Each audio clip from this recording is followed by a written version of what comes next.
Muy buenas noches a todas las personas que se van conectando a esta sesión informativa de Code Futuro con Royal Melbourne Institute of Technology o RMIT. Mi nombre es Lady Velázquez, asistente del programa de Consejería Académica y de Relaciones Internacionales, y les voy a acompañar en esta sesión junto con Joseph. Él es director del desarrollo regional de esta universidad y nos contará sobre la oferta académica, requisitos de admisión, opciones de financiación y demás información relevante para que ustedes puedan iniciar sus estudios de posgrado en el exterior. Les recuerdo también que tenemos un convenio con esta universidad que comprende varios beneficios. Entonces, en primer lugar, ofrece 3 becas del 100% para estudiantes en programas de doctorado, 2 para programas de maestría en investigación durante 2 años, y en caso de que tengamos más de 3 beneficiarios, quienes no reciban esta beca van a tener un descuento del 25% en el valor de la matrícula. Así que si ustedes están interesados en acceder a alguno de estos beneficios que ya les comenté, deben postularse al programa Crédito Beca de Colfuturo, el cual ya tiene su convocatoria abierta. Va a cerrar el 28 de febrero, así que están invitados a que puedan llenar su postulación. Asimismo, si ustedes quieren más información sobre cómo funciona el crédito beca, pueden asistir a la charla que se dará el día de mañana, 3 de febrero, a las 8 de la mañana, y pueden registrarse a esta por medio de la página web de Colfuturo. Así que, with no more introduction, thank you so much, Joseph, for being here, and you can start your presentation. Yep. Thank you, Lady. And first of all, thank you, everyone at Confuturo to coordinate this webinar. And thank you, all of you, for tuning in. Good evening over there and good morning from here. As introduced, my name is Joseph Dow. I'm a staff at RMIT. I'm in charge of the student recruitment, but also the sponsorship development for the university, and I'm located in Melbourne. Now, before I started the presentation, can I just share with all of you a video of RMIT and a bit of Melbourne, so you can get a bit of idea how the campus feel through this video first, and then we go from there.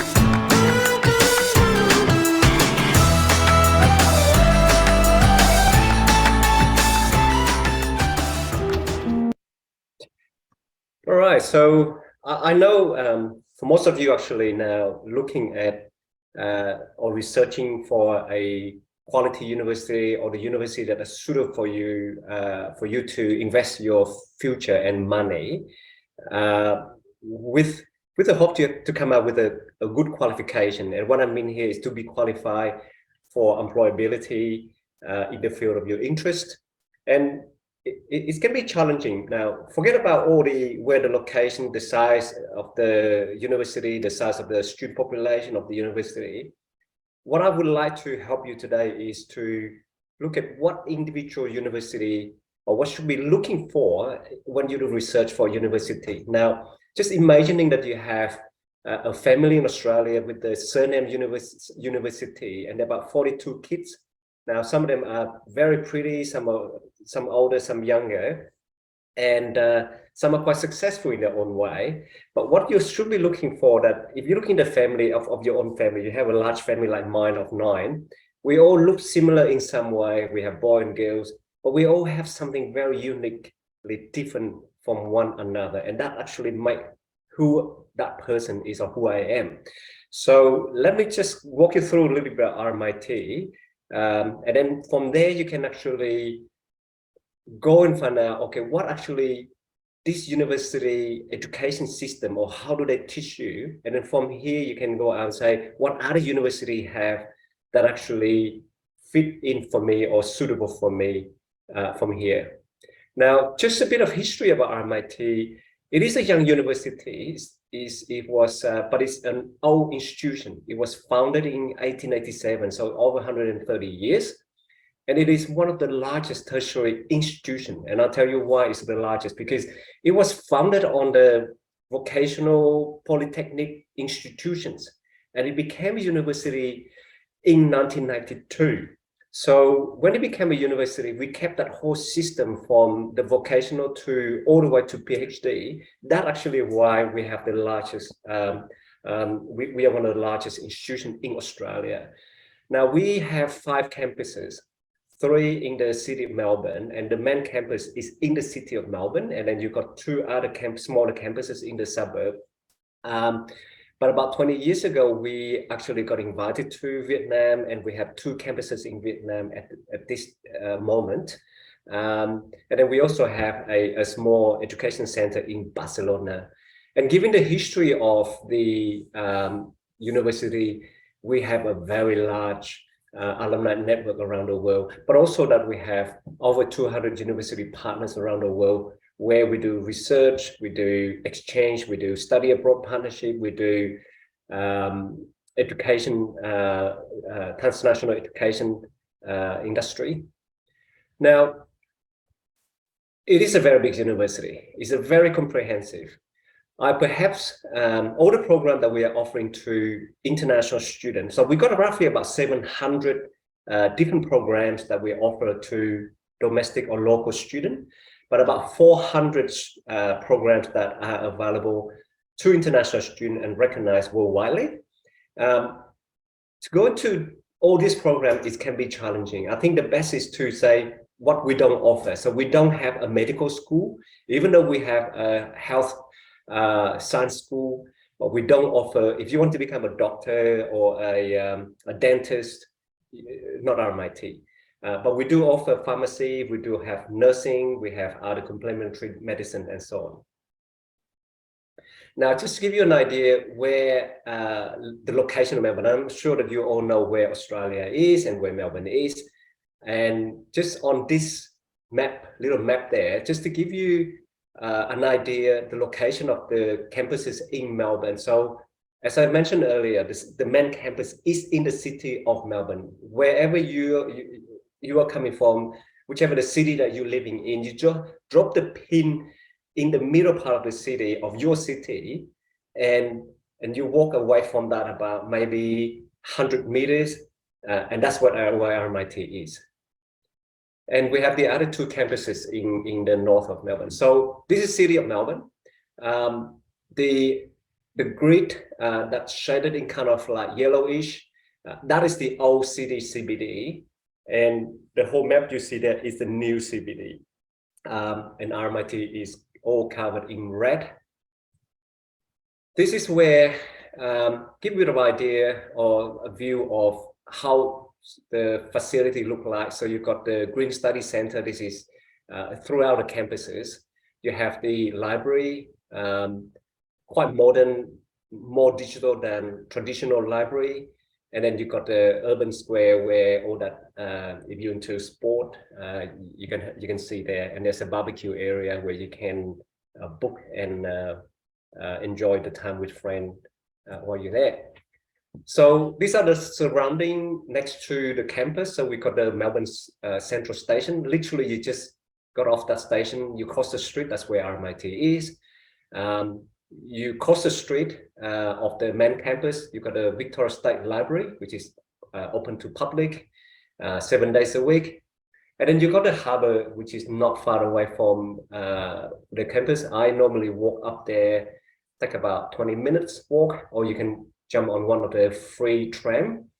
And then so many restaurant and cafe, some of them are on rooftop, some are under the basement, but it's just right next to the campus. I think there's another video about RMIT itself.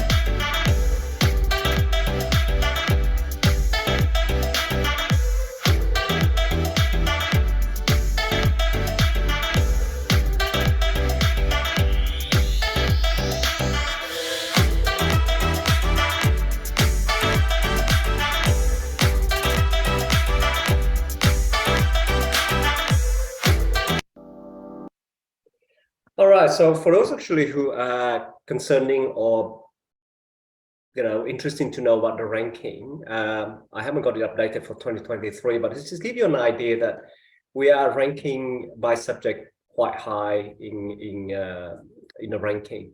But in Australia, we are number one as a graduate employment outcome, 43rd in the world. As I said, if you want to know more about the ranking, you can get onto the website RMIT or go to the QS World Ranking. You can have a look at it yourself. I don't want to spend too much of time on this. This is actually I want to draw to your attentions. Every university have a way of delivering its teaching method, and RMIT has been from the day one as a practical method of teaching university. When you do a vocational, is pretty much a bit of theory and a lot of hands-on practices. And when it became a university, that actually heartbeat is still remain the same over 130 years. We are a practical learning method of teaching university. And to be able to do that, you need to have a lot of partnership with industry, locally as well internationally. So we got over 3,000 industry partners, and throughout those partners, we have placed over 12,000 places, work placement every year. With the population of RMIT students, we got about 92,000 students every enroll at RMIT every year. So as you can see the size of it, and we managed to work through our partner. We place over 12,000 students every single year, and that's what we are known, quite well known in Australia for, number 4 as a partnership with employees. And some of those students actually, through the placement, they already got a job before they even graduated. I mean, look, I'm very proud to say this, but at the same time, it's not a single cases. My daughter, for example, they both are RMIT, got 2 daughters, so they both are RMIT. And the older one finished about a few years ago. And she got an intern at Motorola, a telecom industry or company. And that is still the 3rd year. And then the 4th year, she's supposed to go back to study. And they said, look, you stay on, do full-time, come back to study part-time, and then you got a job. That's how actually the student got the opportunity with the industry. So lots of them actually secure a job before they even finish their study or right after their study. Now, as I mentioned, our program our education system is actually designed alongside with the industry led. So we actually hear them asking for their comment, asking for their future trend in terms of the industry. And that's how they involve with our curriculum development as well. So this is very important, because what you're going to do today, assuming you start your degree today or study today, you won't be out in the market for the next 2 to 3 years anyway. So we need to hear from them what actually may happen, or where actually the direction of the industry go into the future. And we build that into our curriculum in a way. And then we also have a lot of mentoring programs to making sure that the students are connected with the industry professional. And 80% of the mentors, they actually are RMIT graduate, they work in the industry, and the other 20% are the industry partners. And while you are actually at RMIT, not only that you are studying, you get the opportunity to do the projects or do the work placement, but you also get involved in some research project. Now, RMIT is quite unique in the way that we do a lot of industry research, a lot of research actually funded by the industry, because research idea come to, it's just a theory sometimes, but to be able to commercialize it, or to be able to change the way things is happening in the industry actually come to RMIT to work with us to research further, so that they can further apply. That's how it works. And then we actually get the student involved. Of course, the key researchers are still the PhD student and the professors, but some of the work filtering that all the way down to the master's student. I'm going to share with you a video about the mentoring, how it works.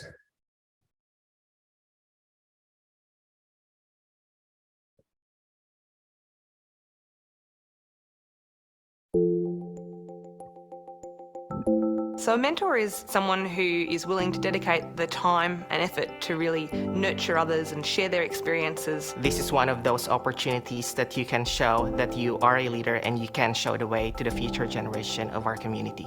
Mentoring a student through contacting employers, applying for jobs, I think you can give them a level of confidence that they may not have had. It's part friend, part coach, part helper. There's a whole range of things that you put into it and get out of it. There were things that came up that I had completely either forgotten about or didn't know would ever be relevant again, that I was able to say, yep, this is what I did under this situation. The world is changing all the time, and talking to my mentee, it also makes me think about what is evolving out there in society. You just realize how you can potentially change that person's life. The topics that we've covered have really included how to build a professional network, how to prepare for jobs, job interviews, resumes, having a LinkedIn account. I find it immensely rewarding from my own perspective, and I also get a huge sense of enjoyment out of seeing somebody make progress. It's definitely not a difficult task to be a mentor. It's more rewarding than it is challenging. I reckon I've made them a lot more confident about themselves. My mentee always makes it really clear to me just how grateful she is for my time. See them blossom and grow is such a lovely thing to do. I'd really say jump in there, just do it, give it a go. Oh, I love it. I absolutely enjoyed it. You always learn from the student as well. It's a really special role that you can play in someone's life. Well, this mentoring program is available for you normally from the final year, but some of the students jump on a bit earlier in the second year. But it also continue to be available for you after about 6 months to a year after you finish your study at RMIT too. And who knows, one day you also sign up to be a mentor. The other thing that we have at RMIT is the RMIT Activators. This is one of the programs we put in, or we introduced about at the beginning of 2015. And up until now, we have invested about $18 million to support the student startup.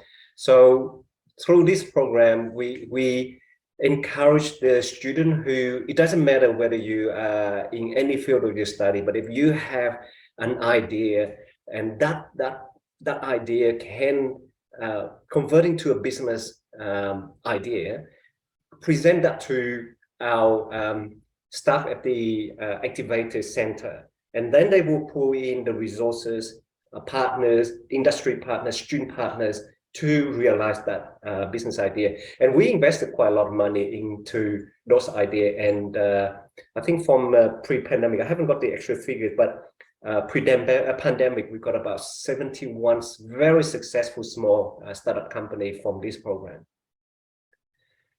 Now, the other support that we have is 24/7. They're online. Some of them also face-to-face, as we are coming back now. So it's more and more face-to-face as well. So we have the Studio City, where you can have 24/7 online study help. That including for, they assist you in terms of checking your assignment and your coursework, not writing it for you, but if you want to run the idea or you have questions, you can always engage with these people. You also have the support for rental advice and other support and welfare support at RMIT. Now, accommodation. So some of you might be thinking, okay, look, like myself, when I go to a new city, the first thing I think about, where am I going to live?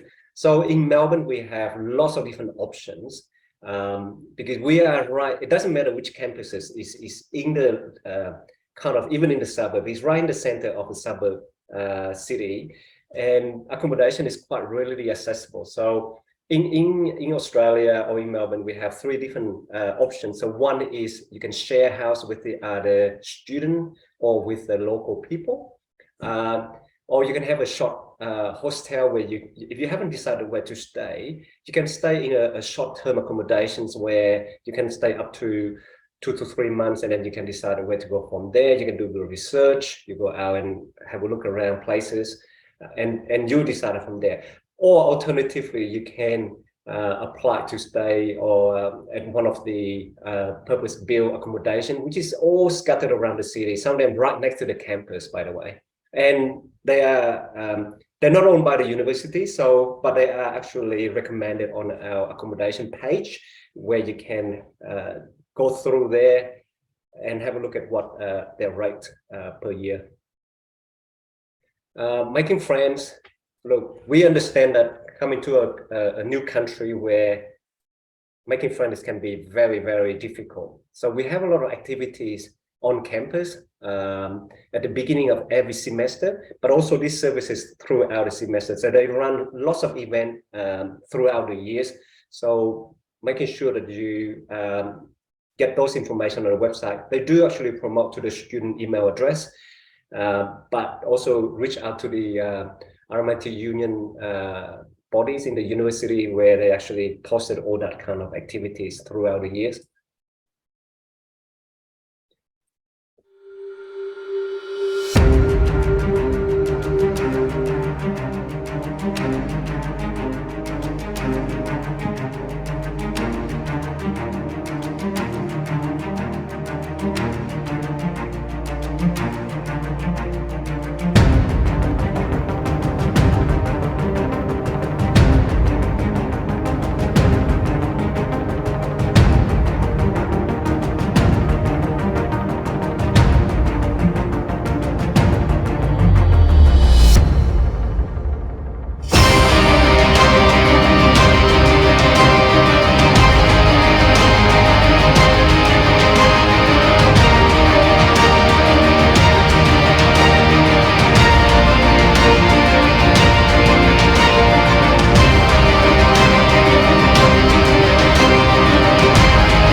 So I'm very conscious of time, so I'll speed up a little bit.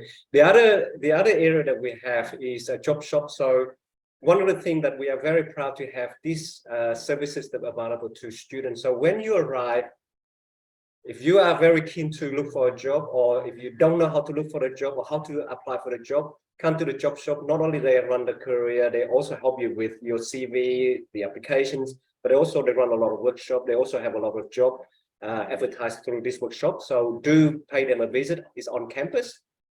Look, I don't think I'll go into this one with you. I will leave you the email address that if you want to look up how to find a course or the admissions, I can help you with that.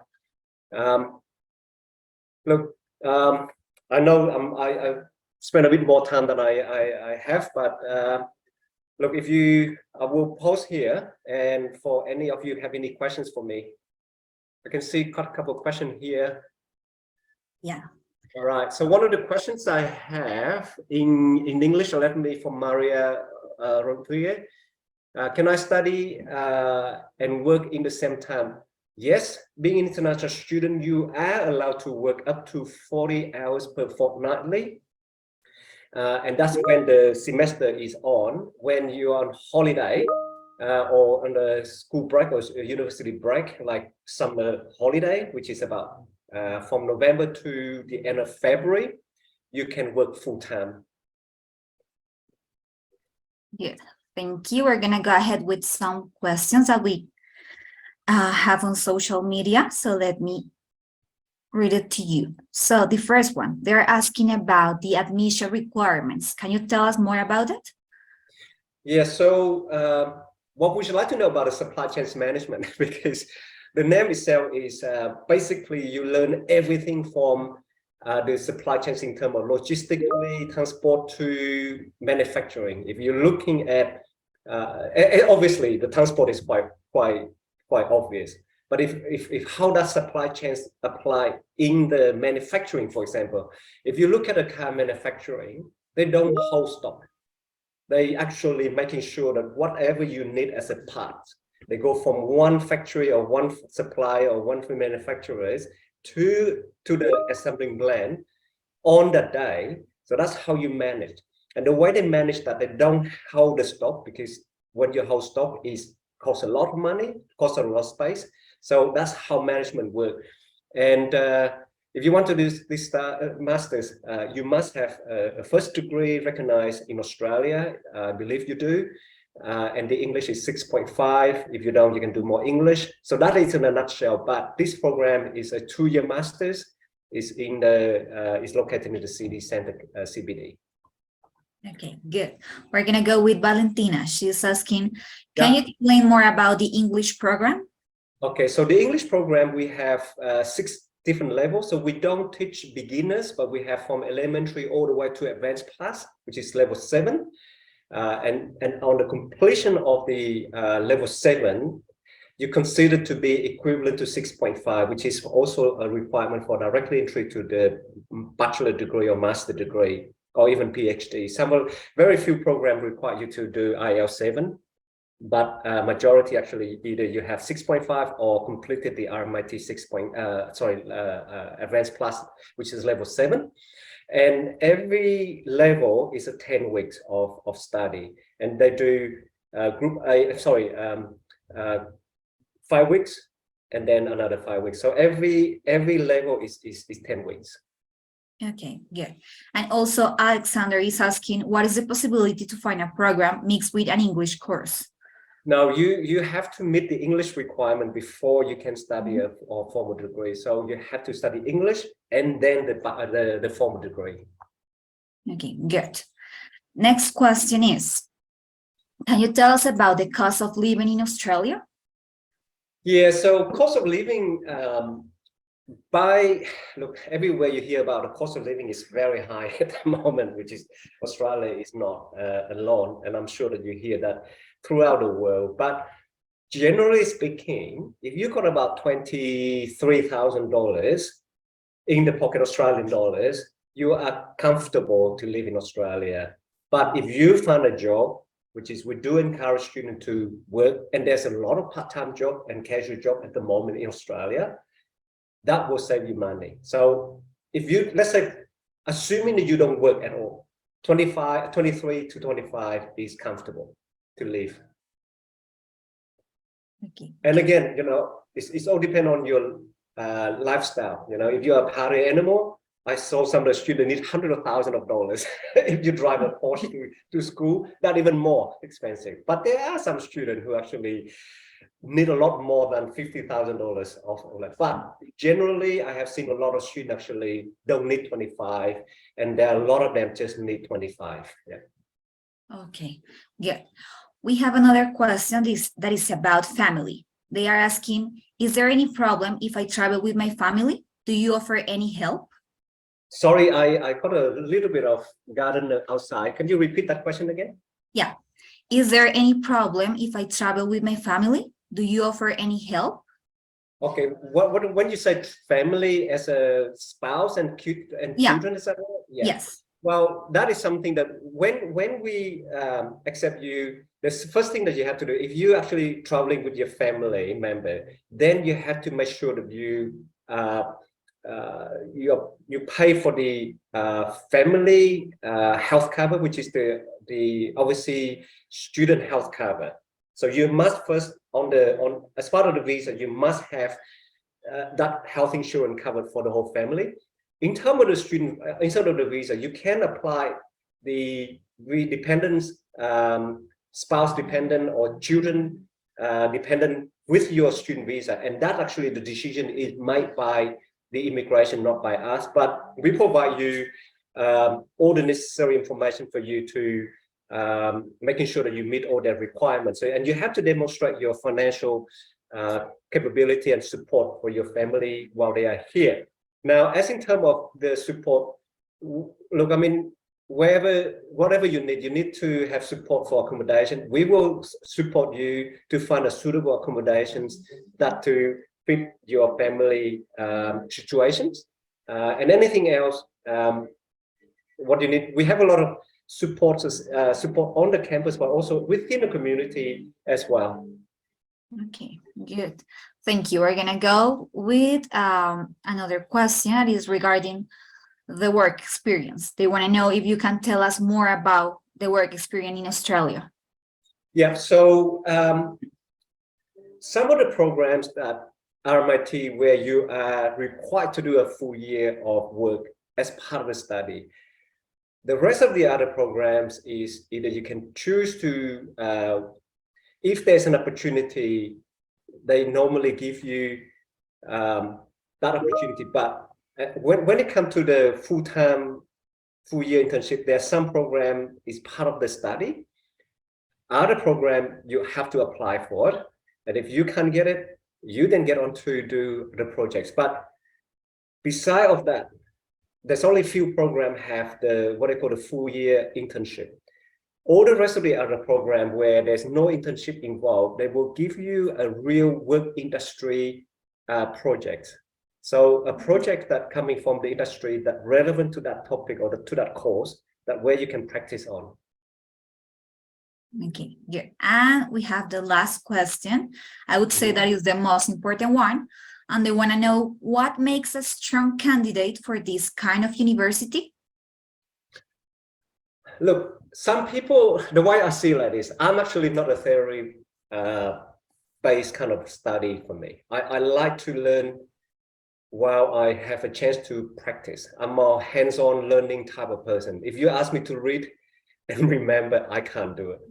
So if you really the type of person, hands-on kind of practice learning, this university is probably the right university for you. I'm not saying that we don't teach theory. We do have a lot of theory, because theory is giving you the understanding, the knowledge.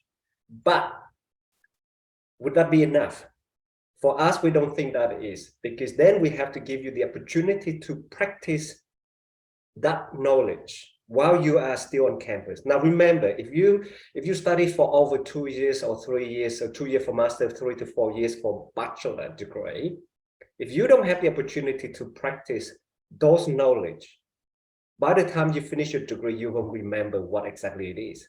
So this university is suitable. Look, you are a theory based, that's fine. But if you don't like the theory bits, this is the right university for you. Yeah. And also, by the way, the campus is very, very city CBD campus. It can be very distracted, but it also can give you a lot of opportunity and accessible to public transport and everything else. That's all I can say. Yeah. So if you are a fashion nerd, you love shopping, then it will be a lot of distraction for you. Okay. We have 2 more questions. Sure. So Maria is asking, can I study an MBA without the graduate certificate in business administration? Can I say without a grad certificate? No, we only need you to have the bachelor degree in order to be qualified for admissions to MBA. Then we have Felipe. He's asking, do you have any scholarship for PhD? Yes, we do. And the scholarship information is quite readily available on the research page. So if you go down to the bottom of the page, of the front page of the RMIT main page, you go further down and you can see there's a research. Click on that and it will all the instruction on how to apply for the research PhD. Good. And also, Daniel is asking where they can find information about the cost of the programs. The cost of the program is on the program itself. Okay, good. Yeah. Good. Okay, so I would say that we answered all of the questions. I don't know if you want to share your contact information in case they want to contact you. Yes, I will share my screen. What happened to my screen? I've forgotten. Am I still sharing or not? No, you're not. Oh, what happened? It's gone missing. I guess you have to do it again. Okay. Share the screen. All right, let me share again. I'm so sorry. I thought I have, but what I'll do, I forgot that what I'll do, I'll type in the note here, in the chat here. Is that okay? Yeah, yeah, that's good. Yeah. And so you all have my email address directly. Yes. My apology. I thought it was there, but it wasn't. Let me share it. So I should share that to everyone, haven't I? Yeah, to everyone. Yeah, I already shared it for all the assistants. Wonderful. Thank you very much. Thank you, Joseph. I guess all this information was really useful for all of us. So I hope so. That's sorry if I was mumbling anyway, but thank you very much, lady, for organizing this, and thank you all of the students for your time Some of you may be in Brisbane, so you're the same time zone, that's fine, but back home, have a lovely dinner. Good. Thank you, Joseph. So remember, you can contact him in case you have more questions. And also, if you have questions regarding Call Futuro, you can write to our email that is in the webpage, or you can call us. The number is there. So we are like ready to answer all your questions. So thank you so much, and have a wonderful night. Wonderful. Thank you. Thank you. Bye.